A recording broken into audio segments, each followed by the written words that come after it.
Hi everyone, welcome back to Earl Grey Books. I'm Ali and I'm here today with a nice sizable unhaul.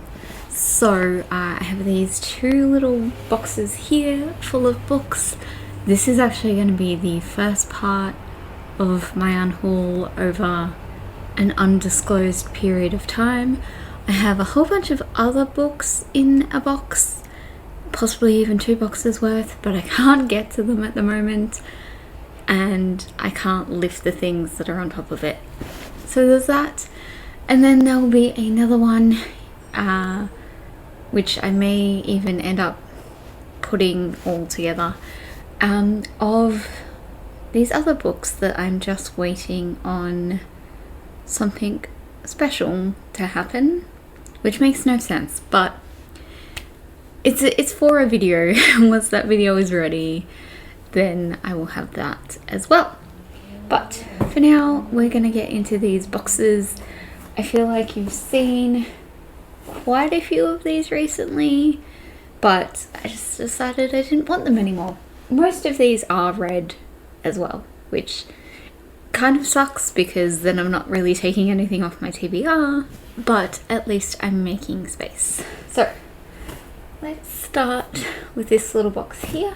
So I have Make Your Art No Matter What by Beth Pickens, which I read last week, which I guess is like 2 or 3 weeks ago now for you, and I liked it, but I don't think I'm ever gonna come back to it. Most of the things in here I had already learnt from therapy, so it was nice, but I don't necessarily need it. I have Black Enough by Evie Zaboy. This one I did take off my TBR. This is a anthology, a YA anthology. I actually have this as an ebook, and I had it as an ebook before I bought the physical copy and didn't realize. And I don't need both, and I don't know, this cover is okay, but I'm quite happy just to use the ebook. Okay, and then I have Cinders and Sparrows by Stefan Bachmann.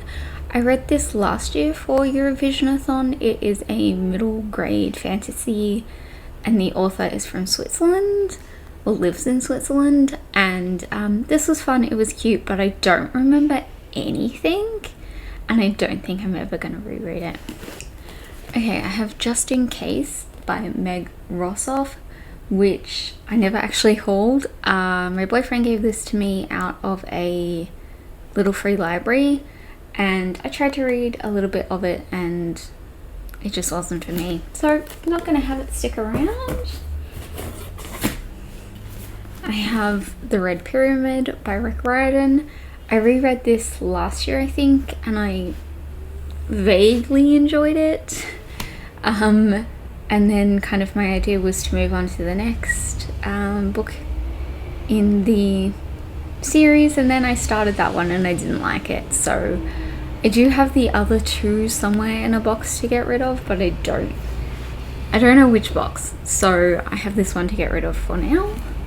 I'm gonna have to put my hand in the box to keep it from all falling over. This is classic readings on Monster Theory by Asa Simon Mitterman and Marcus Hensel. I read a bit of this in March, April, one of the months of this year, and I didn't like it. So I have The Prison Healer by Lynette Nurny, which I DNF'd, and yes, not going to say too much about that one because I know a lot of people love it. And then I have Den of Wolves by Juliette Marillier. So I actually love this series. It's one of my favorites, but for some reason I don't know what happened to my copy of the second book, but this was the only one I own. This is the third book in the series, and I didn't own the other two, and I think I remember borrowing book 1 from the library, but I don't know what happened to my copy of book 2. And I just don't think that I'm going to reread it. I have a few other Juliette Marilliers on my shelves, and if I really want to reread this in the future, I can borrow it from a library or something like that. This is The Strays by Emily Bitto. I love this book. I think it's absolutely fantastic, but I have now read it multiple times, and I don't see myself rereading it again. I think I've read it like 3 times now, and it's just, this is literary fiction, and I went through a phase where I read a few of those because of the Stella Prize, and now I'm not interested in the genre at all, so goodbye. I'm sure someone will love you because you are fantastic.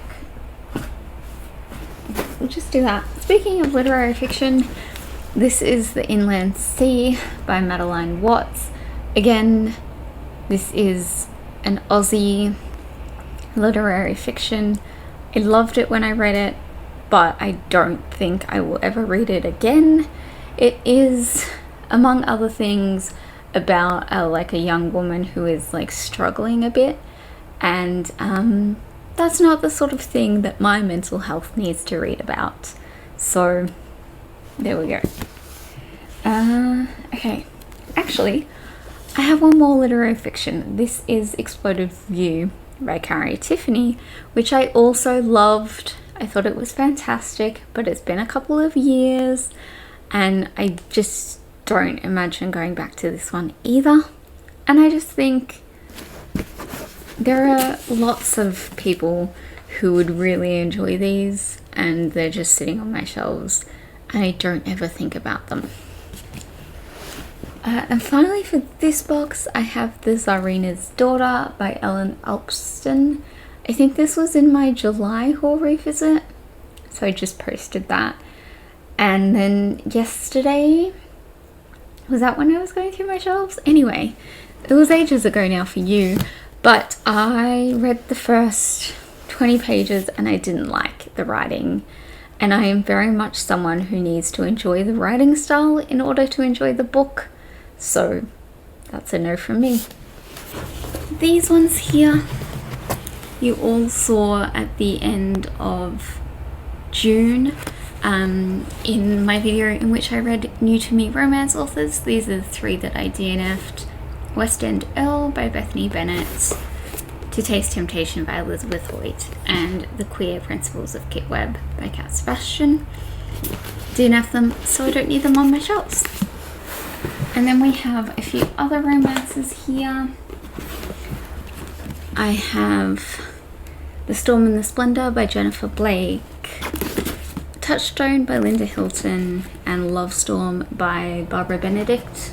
These have been sitting on my shelf for a year, and I had fully intended to read them, and then I sort of hit a slump with my historical romance, and I just said to myself, you know what, I don't think I'm going to ever read these ones.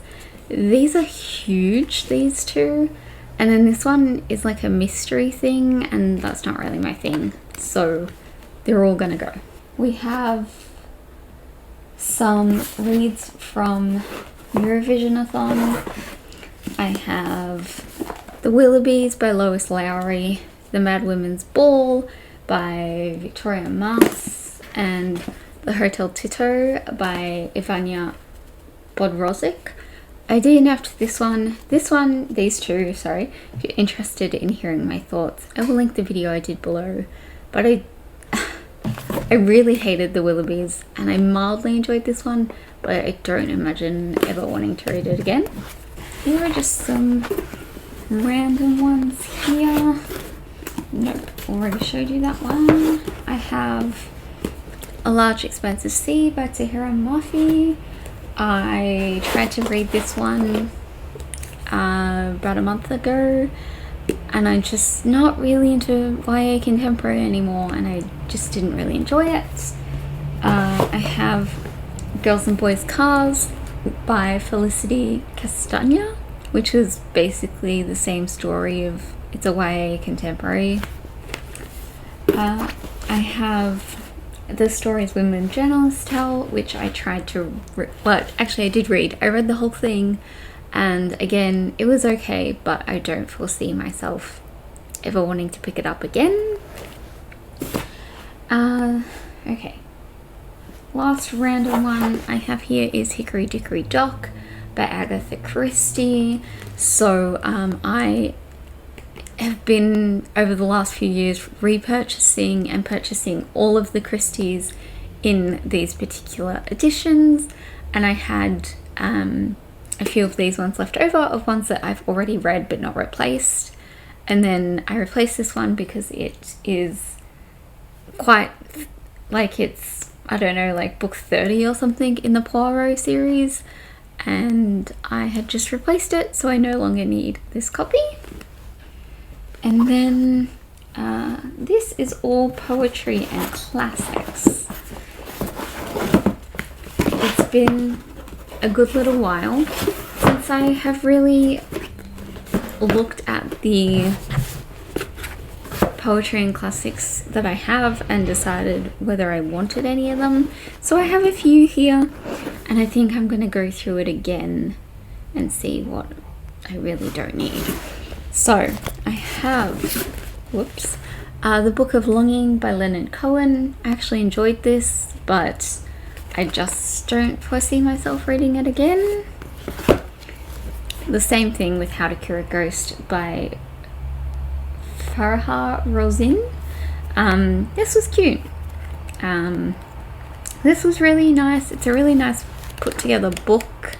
Has like these blue pages, and I don't think you can tell, but the text is a deep blue on the white pages, obviously, and there's some like arty kind of things in there, but I don't think I need this. I have one from Amanda Lovelace. This is To Drink Coffee with a Ghost.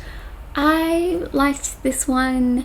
I've kind of had a love-hate relationship with Amanda Lovelace. I still have The Princess Saves Herself in this one. That is a poetry collection that really means a lot to me. But this one I just enjoyed, and I only owned those two, and I don't really foresee myself buying any more.